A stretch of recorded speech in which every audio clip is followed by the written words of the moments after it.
Apa kabar Pak? Kabar baik Mbak.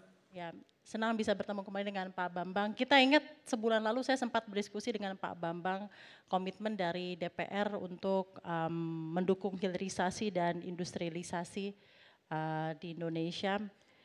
Saya ingin Bapak sampaikan lagi Pak, terutama dalam menghadapi persaingan global. Bagaimana DPR mendorong kebijakan yang meningkatkan daya saing hasil hilirisasi, meningkatkan daya saing industrialisasi dan juga fostering teknologi kalau tadi katanya Pak Seto. Silahkan Pak. Ya, ini menarik sekali. Dari awal kita mendengar paparan dari Pak Bambang Brojo, kemudian Pak Andrianov, kemudian juga Pak Septian. Jadi sebetulnya terkait dengan bagaimana kita ingin mendorong hilirisasi Indonesia ini secara mengglobal, ya banyak hal. Yang pertama tentunya kesiapan daripada industri sendiri.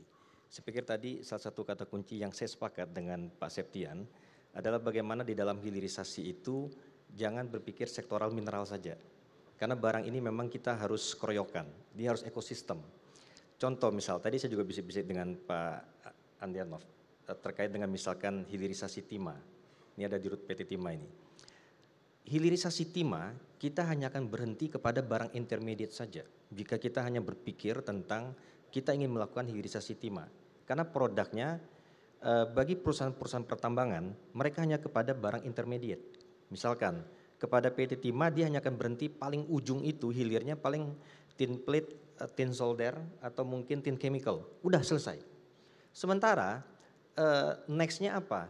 Banyak ketika terkait dengan barang-barang elektronik dan sebagainya. Karena timah itu hanya merupakan barang suplemen saja. Tidak bisa Bapak hanya berharap atau Ibu atau siapapun investor berpikir saya akan timah. Karena dia barang suplemen. Tetapi di dalam handphone ini perlu sedikit. Tetapi kan tidak mungkin kita mendirikan pabrik handphone di Bangka Belitung hanya gara-gara timah. Seperti itu. Tetapi ketika kita berpikir ini secara ekosistem ya dengan juga barang-barang lain, nikel kah atau mungkin barang-barang yang lain, ini akan menjadi satu yang namanya industrialisasi. Dan ini sesuai sekali dengan Asta Cita Presiden yang kelima, melanjutkan hilirisasi dan industri lanjutan. Nah, terkait dengan itu, yang menarik adalah saya pikir sebetulnya Kementerian SDM periode kemarin itu sudah melakukan satu tahapan penting, yaitu ketika penetapan 22 mineral strategis. Ya. Penetapan mineral strategis ini untuk apa? Untuk bagaimana mineral-mineral ini dipikirkan bagaimana sih pengembangan lanjutannya. Saya pikir demikian ya. Nah, nextnya adalah bagaimana ini disambut oleh dunia investasi dan juga perindustrian tentunya. Nah, sehingga kemudian kita bisa memproduksi dan mengembangkan hilirisasi kita sesuai dengan apa yang sudah ditetapkan tadi.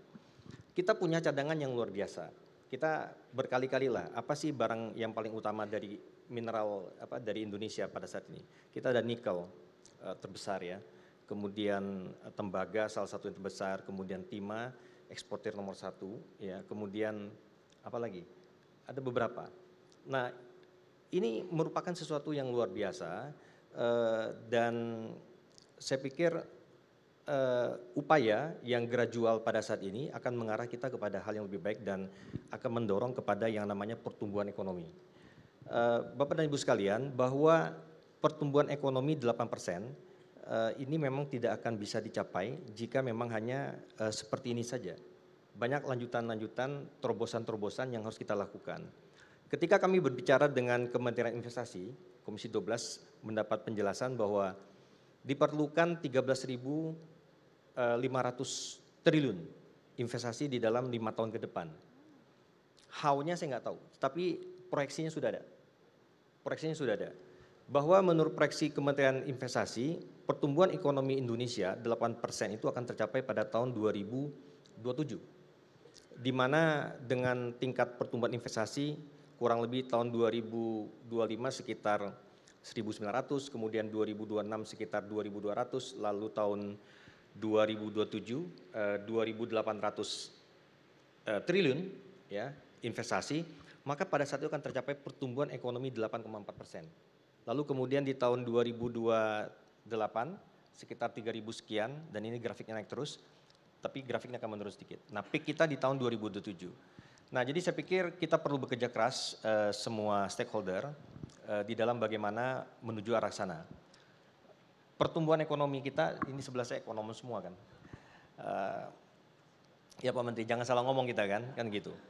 Kalau menurut ekonomi teori makro yang saya belajar dulu waktu saya masih kuliah dulu itu, pertumbuhan ekonomi itu kan karena pertama konsumsi, yang kedua karena ada investasi, yang ketiga ekspor, dan keempat belanja pemerintah. Ini teori ekonomi makro nih kan begitu. Ya saya setuju bahwa salah satu faktor di antara ini yang terpenting adalah investasi, karena ini memberikan multiplier effect yang luar biasa. Kira-kira demikian. Lalu silakan Pak Bambang, silakan singkat saja Pak sebagai closing statement hari ini. Baik, di dalam melakukan hilirisasi dan industrialisasi, salah satu yang terpenting adalah investasi itu sendiri. Investasi di Indonesia harus tetap menarik, tetapi saya melihat pada beberapa hal, ini menyebabkan, ada satu hal yang menyebabkan competitive advantage kita menjadi berkurang dibandingkan dengan negara-negara di kawasan ASEAN, seperti itu.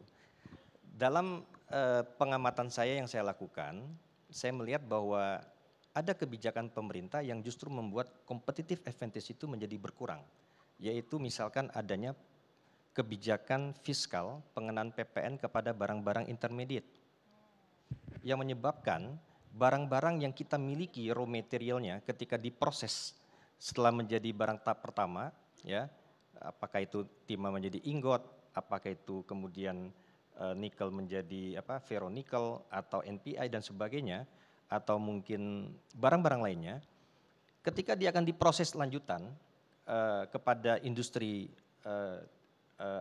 downstream lainnya, maka PPN yang 11% itu akan menyebabkan dia lebih mahal. Sementara dibandingkan jika barang tersebut langsung diekspor kepada negara-negara kawasan ASEAN.